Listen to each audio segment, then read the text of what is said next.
Cuando, cuando conocemos el por qué se escribió el Nuevo Testamento, o más bien cuando sabemos qué es el propósito de cada libro que forma el Nuevo Testamento, los evangelios, las cartas de Pablo, de las cartas universales de varios hermanos, de varios apóstoles, el libro de los Hechos.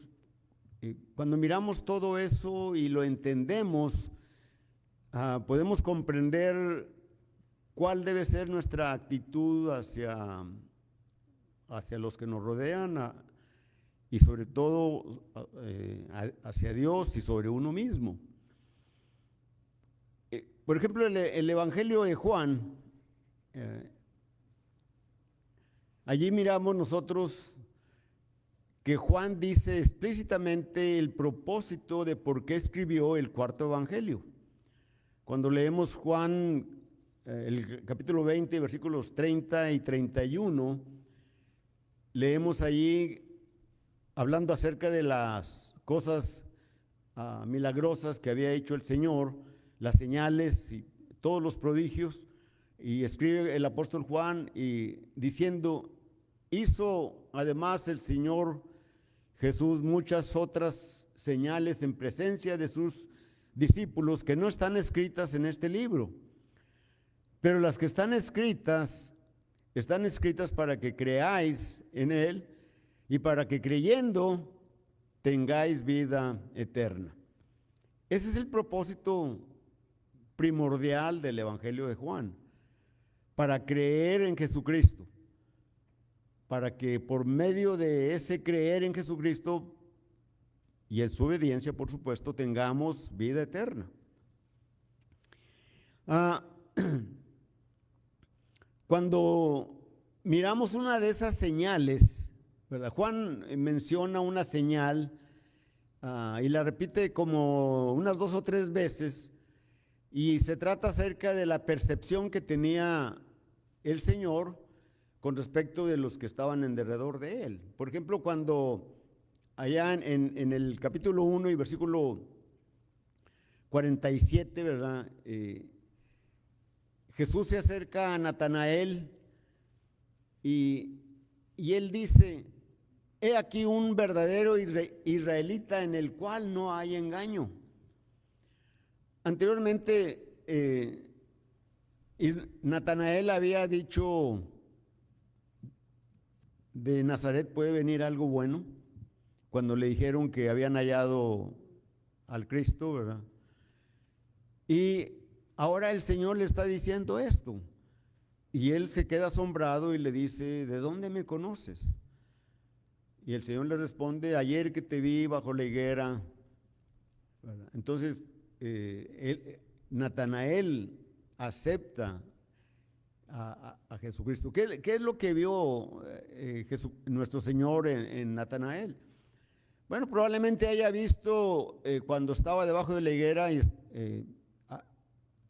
rememorando aquel periodo del reino de Israel en el que no hubo guerras, en el que hubo paz. Sí había ejército, por supuesto, para mantener todo lo que David había conquistado, pero Salomón no tuvo guerras, ¿verdad? Y dice la Escritura que todo hombre piadoso se sentaba debajo de la higuera, debajo de su parra, para meditar en la palabra de Dios. Entonces el Señor conoce a Natanael, y esa percepción que tiene nuestro Señor Jesucristo de las personas es un poder divino en el que aún sin conocer a las gentes, sin conocer a las personas, cuando está cerca de ellas o cuando está con ellas, conoce a aquellas personas. Recordamos nosotros a la mujer samaritana, cuando dice la Escritura que el Señor salía de Jerusalén rumbo a Galilea, y se fue por Samaria, ¿verdad? Todo judío, digamos, judíos ortodoxos, ¿verdad?, no les gustaba ni cruzar la tierra de los samaritanos y preferían cruzar el río e irse por el lado oeste del río Jordán y luego cruzar cerca del lago de Nazaret para llegar a Galilea. Pero el Señor cruza Galilea. Dice ahí en el capítulo 4 del Evangelio de Juan que llega a una ciudad llamada Sicar y se sienta en un pozo que había excavado Jacob cientos de años atrás, y los discípulos se van a la ciudad a buscar qué comer. Y en este ínter llega una mujer y Jesús entabla una conversación con ella. Nomás quiero dar los pormenores de esta situación que hay entre Jesús y la mujer samaritana. Ella, cuando Jesús empieza a hablar con ella responde de una manera un poco grosera. Después se calma, ¿verdad? Después se interesa en lo que Jesús dice y termina exaltándolo, diciéndole: me parece que tú eres profeta. Primero había hablado de discriminación y luego de otras cosas, ¿verdad? Y luego después presta atención y luego cuando le dice Jesús: llama a tu marido, dice: no tengo marido. Y el Señor le dice: bien has dicho con verdad, no tienes marido. Y el que tienes ahorita no es tuyo, ¿verdad? Y entonces ella se va a la ciudad, deja su cántaro, y va a la ciudad y le llama a los hombres, ¿verdad? Y les dice: vengan a ver a un hombre que me ha dicho todo lo que me ha sucedido. ¿No será este el Cristo? Entonces miramos nosotros cómo Jesús sabía lo de esa mujer que nunca había visto, ¿verdad? Pero en el capítulo 2 del Evangelio de Juan y en los últimos 3 versículos estaba Jesús en la fiesta de la Pascua y muchos creyeron en Jesús. Pero dice la Escritura: pero él no se fiaba de ellos. Dice el versículo 25: porque sabía qué había en su corazón. ¿Verdad? Los conocía, sin que nadie le diera testimonio de ellos. Él sabía eso. Eso lo dice en el versículo 25. En el versículo, estaba en el capítulo 3, en el versículo 25, ¿verdad? Dice: y no tenía necesidad de que nadie le diese testimonio del hombre, pues él sabía lo que había en el hombre. Y aquí vamos a hablar entonces de nuestro tema.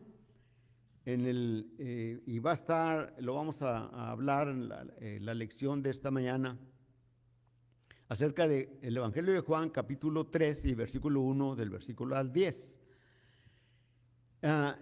Dice la Escritura que había un hombre de los fariseos que se acercó a Jesús de noche y le dice: Rabí, sabemos que tú has venido de Dios, porque nadie puede hacer las señales que tú haces si no está Dios con él. Y el Señor le responde en el versículo 3: de cierto te digo, si no naces de nuevo, no puedes ver el reino.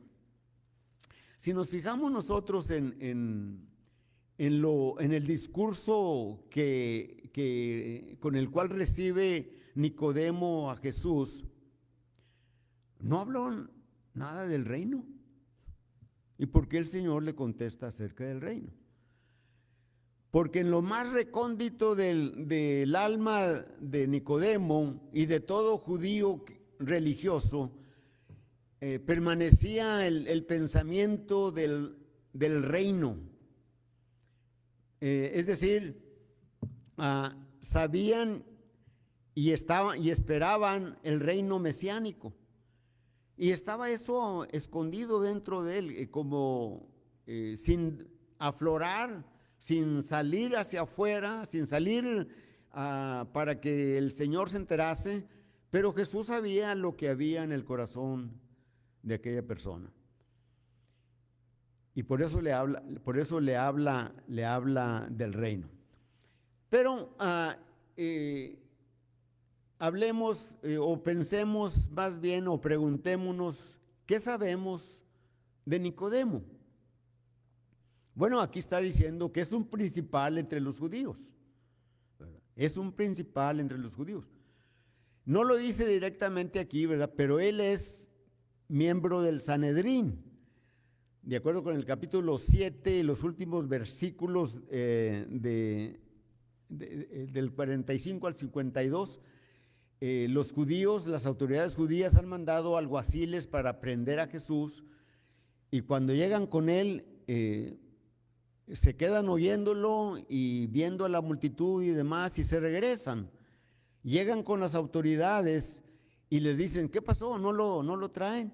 Y ellos dicen, nunca habíamos oído hablar de un hombre con esa certeza, con esa seguridad. Y ellos se enojan y dicen, las autoridades se enojan, ¿por qué dicen estas cosas? Y luego Nicodemo sale allí y les dice a las autoridades, porque él es parte de ellas, dice, ¿juzga nuestra ley a un hombre sin antes no haberle oído?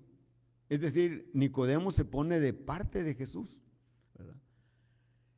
Y entonces ellos se enojan con Nicodemo y le dicen, tú también has sido engañado, ¿verdad?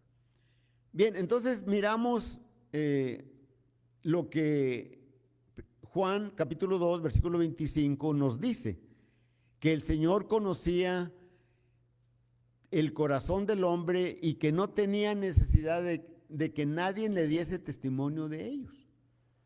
Así que Jesús sabe que dentro de lo más escondido de su pensamiento, de lo más escondido de su alma, este hombre anhela el reino. Sabemos que todos los judíos, incluyendo los apóstoles, tenían una idea muy equivocada del reino. Ellos creían en un reino material, ¿verdad? En donde el Mesías sería como el rey David en su fuerza, en su poder, en su estrategia para vencer a los enemigos, y también tendría la sabiduría de Salomón para que el reino mesiánico fuera un reino de esplendor, de paz, de seguridad, pero con la fuerza que hubiese en sus propios ejércitos. Y este pensamiento venía de lo que el profeta Ezequiel había mencionado allá en el capítulo 7 y versículos 13 y versículo 14.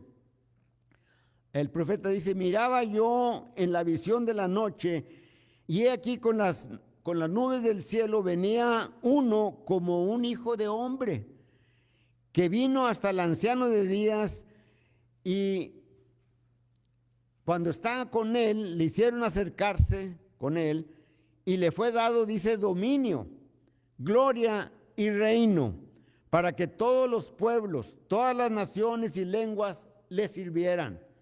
Su dominio es dominio eterno, que nunca pasará, y su reino uno que no será destruido. ¿De qué está hablando el profeta Ezequiel? Perdón, Daniel. Dije Ezequiel hace rato, pero es Daniel. Daniel 7, capítulo 7, versículos 13 y 14. Disculpen por esa disgregación mía, pero es Daniel capítulo 7, versículos 13 y 14. Y entonces, a ver, no vaya yo a estar diciendo otra cosa, ¿verdad? No, sí, Daniel 7, versículos 13 y 14. Entonces, Jesús le propone como tiene esa inquietud allá muy escondida, Nicodemo, Jesús le propone a Nicodemo en el versículo 3, de cierto te digo, Juan capítulo 3, ¿verdad? Versículo 3, de cierto te digo, si no naces de nuevo, no puedes ver el reino. ¿Qué es nacer de nuevo? Esa sería una pregunta que debiéramos de saber contestar. La palabra nacer de nuevo es una palabra, viene de una palabra griega que se escribe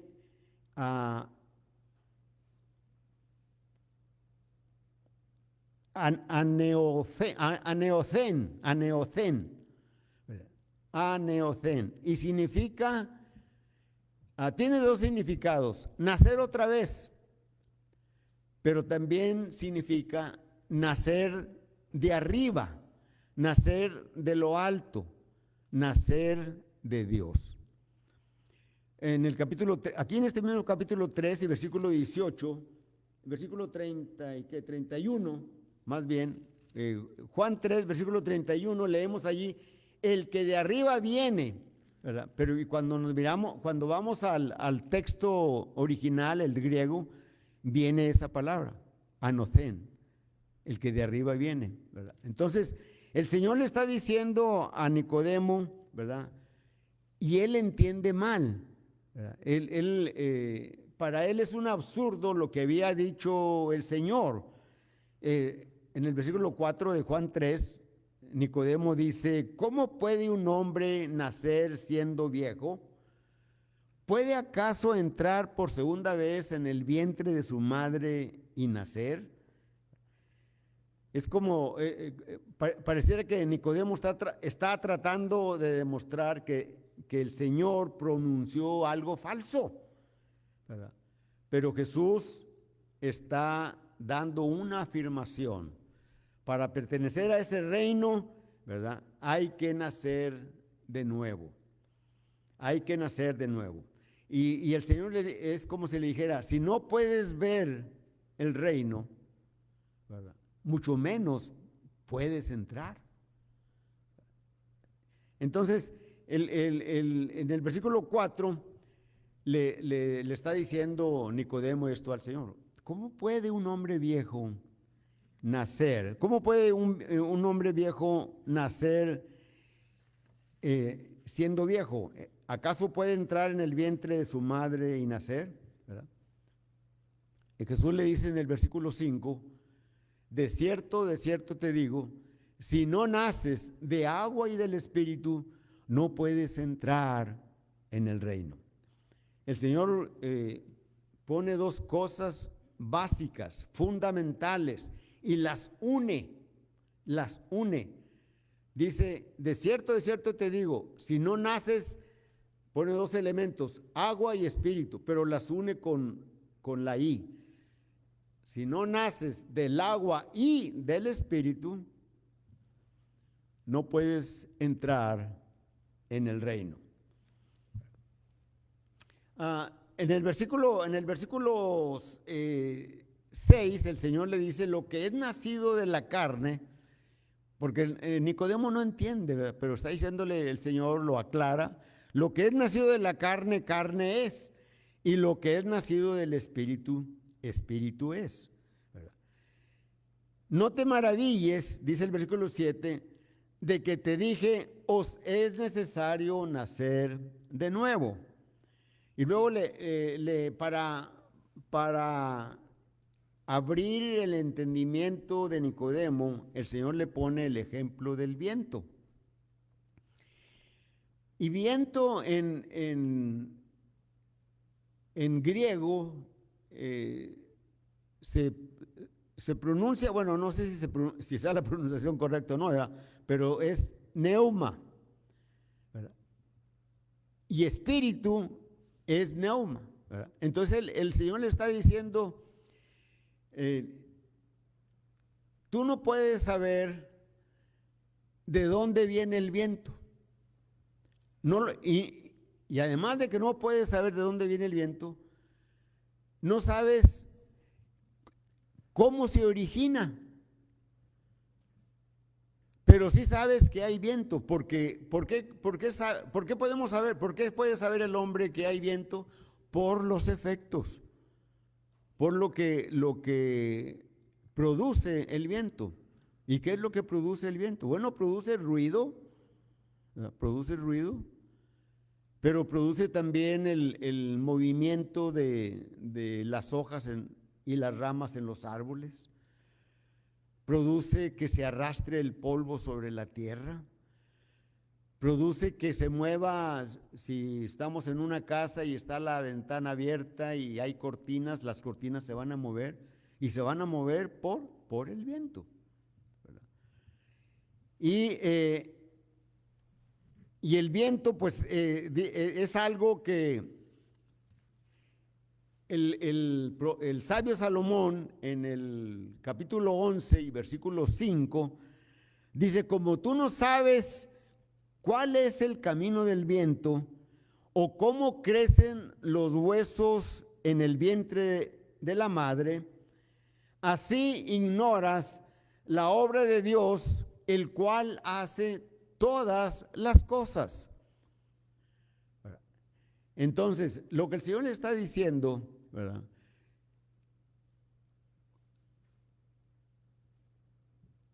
Nacer del agua y del Espíritu es morir al pecado, es lo que Romanos capítulo 6, versículos 3 y 4 nos dice, ¿verdad? Es morir al pecado, ser sepultado y recibir el don del Espíritu Santo, como lo dice allí en Hechos capítulo 2, versículo 38. Arrepentidos y bautices cada uno de vosotros en el nombre de Jesús y recibiréis el perdón de pecados y el don del Espíritu Santo, ¿verdad?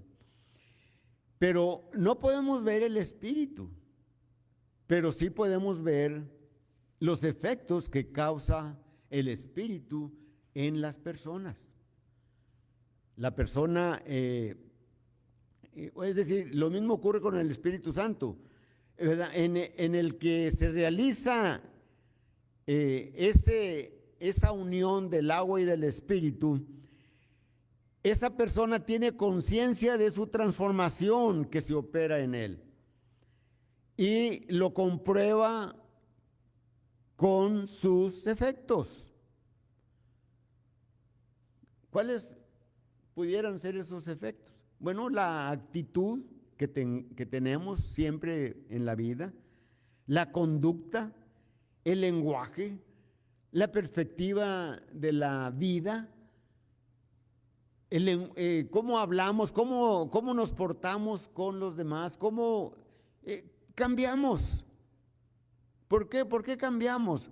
Porque el Espíritu Santo está obrando en nosotros cuando nos bautizamos.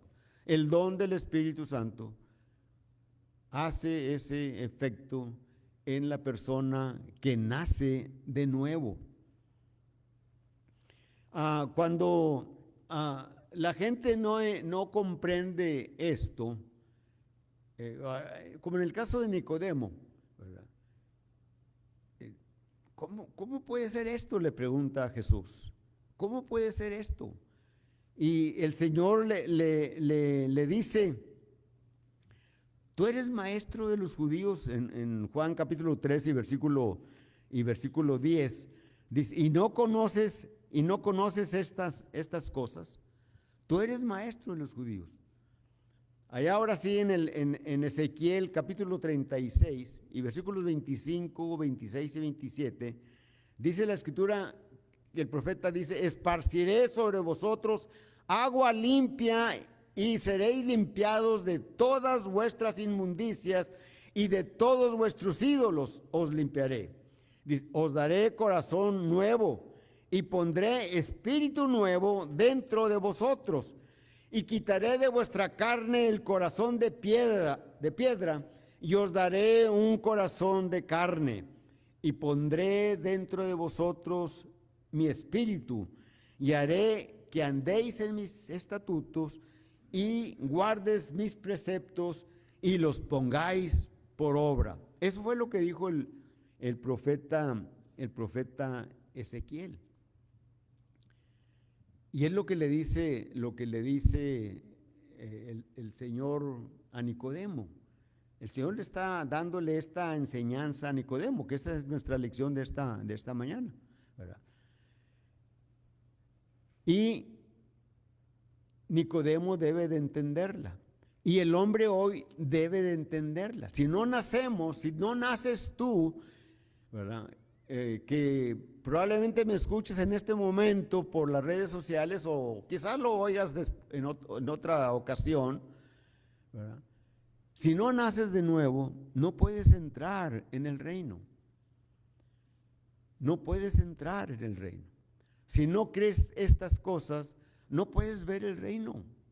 No lo puedes ver. No puedes ver el regocijo, el amor, el participar en la comunión, el tener comunión con Dios, una comunión íntima, cercana, el tener comunión unos con otros. No puedes tener eso, no puedes ver el reino. Necesitas nacer de agua y del Espíritu. Ahora, quizás se mencione, ¿y cómo sucede esto? ¿Cómo pasa? Ya lo dijimos, nuestro Señor Jesucristo, bueno, el Espíritu Santo inspira al apóstol Pablo en el capítulo 2 y versículo 12, dice, hablando del Espíritu, dice, y nosotros no hemos recibido el Espíritu del mundo, sino hemos recibido el Espíritu de Dios para que sepamos lo que Dios nos ha concedido, porque recibimos el Espíritu que viene de Dios. Versículo 13, lo cual también hablamos no con palabras enseñadas por sabiduría humana, sino con las que enseña el Espíritu, acomodando lo espiritual a lo espiritual. Y luego el versículo 14 nos dice, porque el hombre natural no percibe las cosas que son del Espíritu, porque para él son locura, y no las puede entender porque se deben de discernir espiritualmente, acomodando lo espiritual a lo espiritual. Entonces, si nos preguntáramos, o si nos preguntara un inconverso, ¿verdad? Y que quisiera saber más de esto, bueno, pero ¿cómo se hace, verdad? Todo nacimiento, toda cosa viva que nace, se siembra la semilla, ¿verdad? El sembrador planta o siembra la semilla con los efectos de la tierra y todo lo que hay allí, todo lo que Dios mandó allá en la creación, produzca la tierra hierba verde, va a actuar en esa semilla y va a fructificar en una raíz, en un tallito, en una planta, en hojas, en ramas, hojas, flores, fruto. Y lo mismo sucede para un nacimiento humano. El hombre deposita la semilla en la mujer, esta concibe, queda preñada y en el tiempo del nacimiento nace un nuevo ser. El Evangelio es la semilla, la que nosotros como cristianos debemos de esparcir, así como en Mateo capítulo 3, el sembrador salió a sembrar. Sembramos la semilla y esta semilla es la palabra de Dios. Dice en Primera de Pedro, capítulo 2,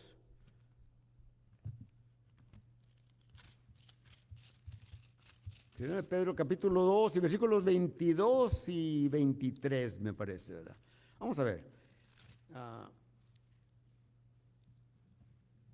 Dice la Escritura, en el versículo 22, siendo renacidos, no de simiente corruptible, sino de incorruptible, por la palabra de Dios que vive y permanece para siempre. Nacemos de la semilla que fue sembrada en nuestro corazón espiritual. El predicador, el maestro, el cristiano que habla del evangelio, o el que nos habló del evangelio, es lo que estaba haciendo, depositando la simiente incorruptible en nuestro corazón, para que ésta concibiese y diese fruto, que naciese la fe. Dice la Escritura, Romanos capítulo 10, versículo 17, porque la fe viene por el oír, y el oír de la palabra de Dios.